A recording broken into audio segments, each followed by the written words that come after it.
চাঁদপুরে গ্যাসের লিকেজ থেকে বিস্ফোরণে একই পরিবারের 6 সদস্য দগ্ধ হয়েছে। এদের মধ্যে 3 জন নারী, দগ্ধ 4 জনের অবস্থা আশঙ্কাজনক। তাদেরকে ঢাকায় জাতীয় বার্ন ও প্লাস্টিক সার্জারি ইনস্টিটিউটে আনা হয়েছে। সহকর্মীদের তথ্যছবিতে বিস্তারিত। রোববার ভোরে অষ্টম রমজানের সেহরি করতে উঠেছিলেন ফল ব্যবসায়ী আব্দুর রহমানের পরিবার। রান্না করা খাবার গরম করার প্রস্তুতি চলছিল। গ্যাসের চুলা জ্বালানো মাত্রই বিস্ফোরণের বিকট শব্দে কেঁপে ওঠে 6তলা ভবন। ভবনের 4তলার রান্নাঘর ছাড়াও আগুন ছড়িয়ে পড়ে আরও 3টি কক্ষে। চাঁদপুর পৌরসভার কোরালিয়া এলাকায় রুস্তম ব্যাপারীর বাড়ি জাকির ভবনে আগুনে দগ্ধ হন 6 জন।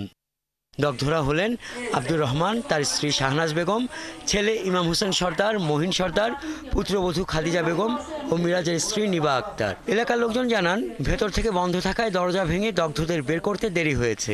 বিল্ডিং এর তারপরে এই বিল্ডিং এর অনেক মানুষই আসছে, আসার পর ওনারা উদ্ধার করছে। তো আপনার সেই খাবার গরম করতে গিয়ে গ্যাস থেকে আগুনটা আপনার এরকম ফায়ার করে আগুন লাগার মূল উদ্দেশ্য। আমার মামার ফ্যামিলিতে 6 জন আহত হয়েছে।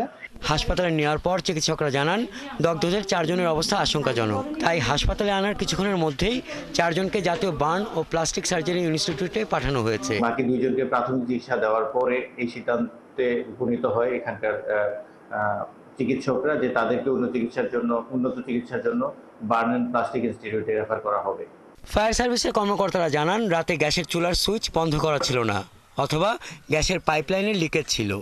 যে রুমের দরজা খোলা ছিল ওই রুমে এই গ্যাসটা ঢুকে, যার কারণে প্রত্যেকটা যে রুমের দরজা খোলা ছিল ওই রুমের প্রত্যেকটা রুমে কিছু না কিছু অংশ পড়ে যায়, সেকেন্ডের মধ্যে পড়ে যায়। দুর্ঘটনার সময় 3 বেডের ফ্ল্যাট বাসায় 7 জন অবস্থান করছিল। হাসান আহমেদ, 71।